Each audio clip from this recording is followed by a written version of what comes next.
Show me the money.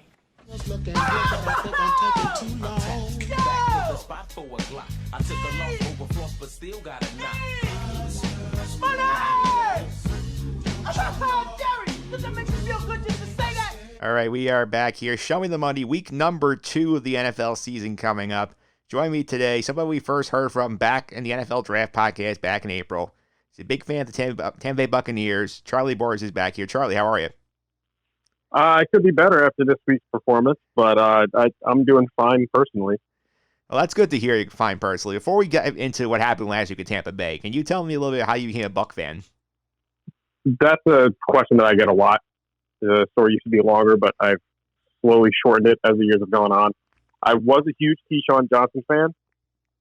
I was born in 93, so he was with the Jets in the late 90s, and I believe the early 2000s for 2000-2001 season. Then he was traded to Tampa Bay, so I followed him to Tampa Bay, and I was 9 years old at the time. Then the Buccaneers won the Super Bowl in 2003, and I stuck with them. And my father is a huge then Redskins fan, now the Washington football team. And Keyshawn Johnson was traded to the Cowboys for Joey Galloway. And my father said that if I ever rooted for the Cowboys, that he would disown me as his son. So I have remained a fan of the Tampa Bay Buccaneers ever since 2000, and I believe 5 was the year Keyshawn was traded. Hey, give you props though. You got a championship out of that, so did a better choice getting off the Jets than me sticking with them. Yeah, you're right about that one. Yeah, I was a big Keyshawn guy when I first got there. It looked like the Jets won that trade for about a mid, then Tampa wins the ring, and Keyshawn goes on a Hall of Fame career potentially. I'm like, this is what it makes it's like to be a Jet fan. Well, it was 2003 was when they traded him. It was that long. It was that long ago. Yeah, it was Wow. really long time. For 2004, after the 2003 season. Yeah, so Keyshawn got his money's worth, and talk about the Bucs now. They get the big storyline. They get Tom Brady coming in. Then they have a letdown week 1 against the Saints. What's your big takeaway from that game? I know it is week 1, but I'm kind of in a little bit of a panic mode. Speaking of the Keyshawn Johnson Buccaneers, do you know the last time the Tampa Bay Buccaneers won a playoff game was? Yeah, I believe it was like 2007. Nope. 2008? Their last playoff appearance was in 2008, and they lost in the wild card round to the Washington Redskins, I believe. Yes, that's right. But the last time that they won a playoff game was the Super Bowl. Wow, that's against the Oakland Raiders. It is over 17. It's about 17 years. In fact, the last time the Buccaneers won a playoff game, Tom Brady was coming off of his first Super Bowl with New England. It has been that long since they have seen any remote success in the postseason. And Brady was supposed to come in and give us this hope, which he did. But this is kind of reminding me of the Browns last season. And I'll explain a little bit. It's reminding me of the Browns because they bring in this high-profile offensive target in Odell Beckham Jr. They bring in the new quarterback who's supposed to save the franchise. Are you following me, right? Yeah, I'm following you. And they didn't prove anything at all, but people are saying they're Super Bowl contenders. Don't be surprised if they go all the way. Everyone's locking their bets in before the season even starts, and when they take the field, they completely just don't know what to do. They lose. They don't know. They look lost. That's what I mean when I say they lose. They kind of look lost. The timing, the receivers with Brady and Evans and Godwin didn't seem right. Him and Gronk seemed completely off. They've been together since 2010.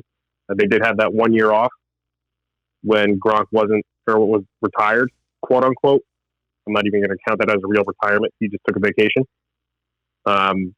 They just don't look like a team that has a well-oiled offense to win a Super Bowl, which is what we were told is what we were going to get.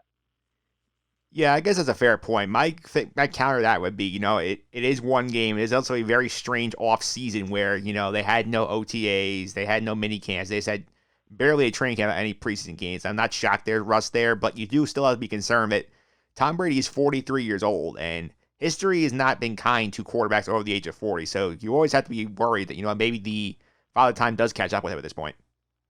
I will agree, he looked 43 years old. I'll go back to the Browns to Browns comparison. Baker Mayfield was coming in as a rookie. Tom Brady, for lack of a better term, he played like a rookie. That one interception that was intended for Evans was nowhere near. The pick six to Janoris Jenkins was nowhere near receiver. I was thinking about it this morning. The Saints defense knew how to control Tom Brady. And it only took 20 years and somebody to change teams to figure out it's either going to be a straight route to Gronk, a slant to one of his receivers, or his running back is going to shuffle to his left a little bit and have a nice little lollipop pass. And that was it. They couldn't get going. Leonard Fournette was not Leonard Fournette, but we kind of expected that. He wasn't there too long. I think he signed, a week ago prior to the season starting. Yeah, right. Ronald Jones, he did what he was supposed to do, but he's not going to be a 1,000-yard rusher, something the Buccaneers haven't had since, I want to say, Warwick Dunn. Another name that is synonymous with the Buccaneers' success in the early 2000s when John Gruden was the head coach. But the defense is going to need to step up if the offense is going to continue to be this way. And special team goofs like the one that they had don't help whatsoever. Yeah, they do not. And this week they get a matchup that should be a little easier for them. They host the Carolina Panthers. Carolina, we saw, had very big defensive issues last year. They got 34 of the Raiders in that loss. So what do you think about that game coming up? What do you think is the key to that game? Because I saw the oddsmakers made the Bucs big favorites in that contest. They did make them big favorites. I don't know why. I really don't. Just Christian McCaffrey is arguably the best offensive weapon of the NFL, or in the NFL today,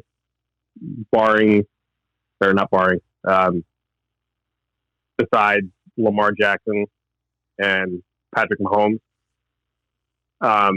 They have historically held him in check. I will say that. However, once again, if you can't get the offense going, that gives the defense more pressure. And it's only a matter of time before a guy like Christian McCaffrey will just break out against you. Yes, indeed. Keep McCaffrey in check will be the key for the Bucs this game. Let's get to the reason you're here today. We're going to do some picks on the podcast this week. My good friend Nick Freda was here last week for Team Challengers. He did go 3-0 on his picks. He had the Seahawks laying 1.5 in Atlanta. They won that easily. He had the Chiefs laying 9.5 against the Houston Texans opening night. They won that game convincingly as well. So, and the third one was a bit tricky. You had the Titans last night. Squeaked it out on that Steven Gostkowski kick. So 3-0 for the challenge. Although that Titan game, I think, was very interesting. I was actually in bed for that because it's the 10 a.m. Eastern Standard Time game. Yeah. When I was a kid, there was only one game on Monday Night Football. Kind of keep it at that. I think Pat McAfee tweeted out about halfway through the third quarter of the Giants-Steelers game. There's still one more game after this, and at that point it was 9:30.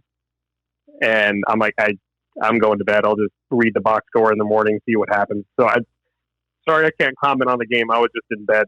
Yeah, you did not miss much. I will say that. I didn't think I did. Yeah, you did. I was playing a guy in fantasy football who had one of the Titans receivers, but I was already up by 20, so it didn't really matter. I know Ryan Tannehill and his limitation in the passing game. Yeah, so you got away out there pretty well. I, on the other hand, went 2-1 last week. I had the Bengals getting 3.5 against the Chargers. I won that thanks to Bullock doinking that kick in the last minute. I had the Steelers laying the points against the Giants last night. They covered that easily. I went 2-0. I thought I was going to get the Eagles. They were up. They're laying 6.5 in Washington. They had the big leader, and then they blew it. So I went 2-1. I could have been 3-0 if the Eagles actually finished that game off.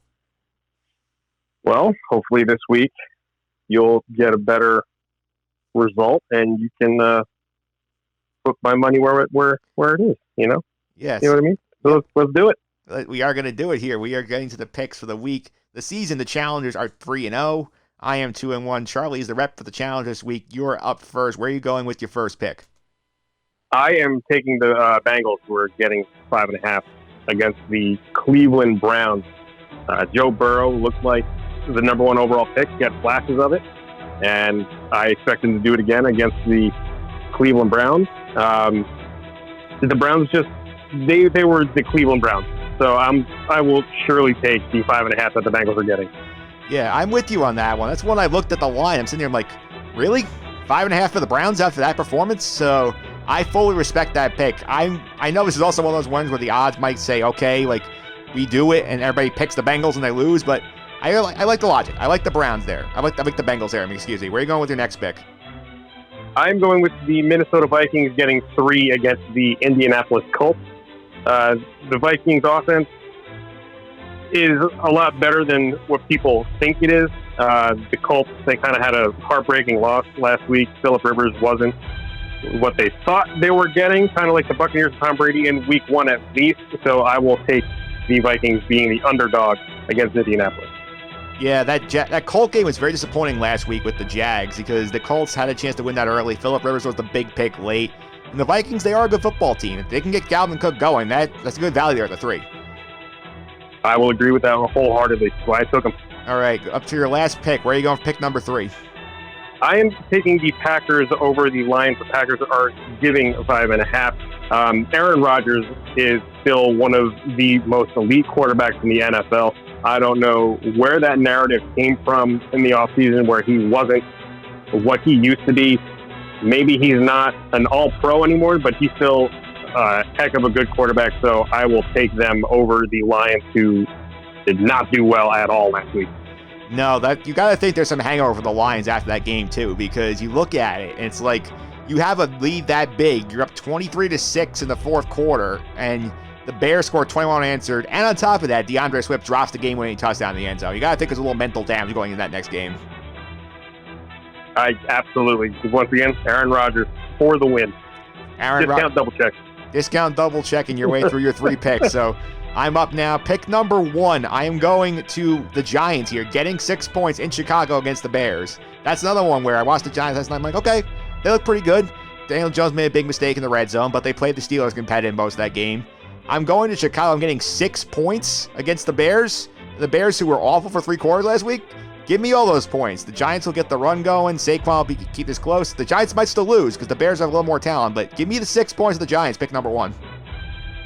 I will have to say, if Saquon Barkley has another repeat performance against the Bears defense, I don't see a scenario where the Giants can win more than 3 games this season. Saquon is their key to their offense, and if he has another repeat performance, I don't expect them to go very far, but if they can get going, I will agree with you wholeheartedly. Yeah, that's my pick. Pick number 2, I'm going with a favorite here. I'm going with the Ravens laying 7 on the road against the Houston Texans. And the Ravens came out. Lamar Jackson somehow looks better than he did last year. I couldn't imagine that was possible. He came out, was dominating the Cleveland Browns. They go on the road. They get the Texans, who they lost by 14, but they should have lost by a lot more than the Chiefs. These 2 teams played last year in Baltimore. Houston lost 41-7. Texans have gotten worse since then. Ravens have gotten better. I think this is another blowout in the making. Give me the Ravens with laying the touchdown, pick number 2. You can't really stop the MVP, Lamar Jackson. There's really nothing to add on to that. I mean, J.J. Watt's going to try his best, but I mean, in this world, I just don't see the Houston Texans succeeding with Bill O'Brien as their head coach. Lamar Jackson will walk all over them. And if J.J. Watt ever hears this, I apologize to you if you ever see it. But since you're not going to hear it, I'm going to go with Lamar Jackson and the Baltimore Ravens as well. Yeah, trust me, JJ's not listening. All right, we're going to pick number 3. Before I dive into it, let me ask you, how much of the Bill-Jet game did you see the other day, Charlie? I did not see much because I was a little excited getting to see the Buccaneers in something prime time. So I was always waiting to watch the Buccaneers game, but I do know that the Jets did what the Jets do, and the Bills are still one of the most underrated teams in all of the NFL. And yeah, that's all I'm going to say about that. Yeah, so just to be clear, I did watch all that game. And yes, the Jets were awful, and the Jets deserved to lose that game wholeheartedly. But the Bills made plenty of mistakes that game. Josh Allen fumbled twice, and he overthrew a bunch of receivers, including one in the end zone. They missed 2 field goals. They gave the Jets plenty of chances. And they're going on the road. They're 5.5-point favorites against the Dolphins. To me, that makes no sense because Miami was competitive in New England last week. Miami's not as bad offensively as they showed. I think this is a game where I don't trust the Bills to get laying that many points on the road, especially with Miami having fans in the building. That will help them out a little bit. Home opener for the Dolphins. I like the Dolphins here to bounce back, give the Bills a run for their money, maybe win this game outright. So give me the 5.5 points for the Dolphins, pick number 3. I will disagree with that. I mean, you have Ryan Fitzpatrick as the starting quarterback for the Miami Dolphins against a defense like the Buffalo Bills. I kind of see the mismatch, and I would say that if there was an underdog, you can make a case for the Miami Dolphins, but I don't see Ryan Fitzpatrick. I don't see Fitzmagic ever making a comeback like he did when he was with Tampa Bay for those 3 or 4 weeks. I will disagree, but hey, if you can prove me wrong, more power to you. All right, to reset the picks of the week, Charlie's taking the Bengals getting 5.5 points on Thursday against the Cleveland Browns in Cleveland. The Packers laying 5.5 at home against the Detroit Lions, and the Vikings getting 3 in Indianapolis against the Colts.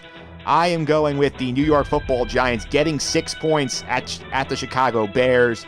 The Ravens laying 7 in Houston against the Texans, and the Miami Dolphins, a home dog, getting 5.5 points. Those are your picks for week number 2 on the Just End the Suffering podcast. I also have to put the record here clear. I did make a suicide pool pick last week on the podcast. It did not go very well. I took the Indianapolis Colts to beat the Jacksonville Jaguars, and this is about how well that went. So I'm done. I think you and a lot of people are done. A lot of my friends who are also in the do or die pools, they picked Indianapolis and they all lost. Jacksonville was not supposed to succeed at all, and they did. So you're not the only one. It's not a good week for those people, those survivor pools. Between them, the Eagles, the 49ers, a lot of big favorites lost last week. Yeah, I believe Tampa Bay was also a favorite. Am I mistaken? I don't think a lot of people were going to pick that game, those do or die pools, but I get the logic. I don't know. I wasn't able to see the lines last week. I was too excited that football was actually back to I think there were bet on it. I think there were 3.5 point underdogs last week, Tampa Bay. So not bad. Okay. It's a respect. Next week we are going to bring in a Jet fan. My good friend Kevin Lillis coming back on the podcast the first time in a long time, but I have a feeling we're not going to be too happy with the Jets this week. I feel like this is another beatdown coming by the hands of the 49ers. I've learned to not speak ill of the Jets. A lot of my friends are Jets fans, so I will say good luck, and we will see how it happens. Yeah, well, I'll speak ill of the Jets for them as a Jets fan. They're gonna get crushed. We just recording on Tuesday the 15th. Le'Veon Bell is on short-term IR. Denzel Mims on short-term IR. They have no weapons. Their line is gonna get plastered by the 49ers front. 49ers are pissed off after that loss. It's not gonna be pretty at MetLife. Is that why the podcast is called Just End the Suffering Podcast? Yes, it is. You figured it out. All right, Charlie, thanks for all the time. I really appreciate it. Before I let you go, how can people follow you on social media and keep up with some of the stuff you're up to? Follow me on Twitter, Charlie Borges Jr. I write for Pucks and Pitchforks, which is a fan-sided represented blog for the New Jersey Devils. So I write about the New Jersey Devils. You can always follow them at Pucks pitchforked puck. That's a little weird to say out loud, but follow them there. And thanks for having me on, Mike. I really appreciate it. No problem. Real quick, I know since you're following the hockey right now, Game 5 tonight, this is going to be out after the podcast is out, so I'll give you a chance to get right or wrong here. Are the Islanders keeping the series alive, or is Tampa advancing to the Stanley Cup final?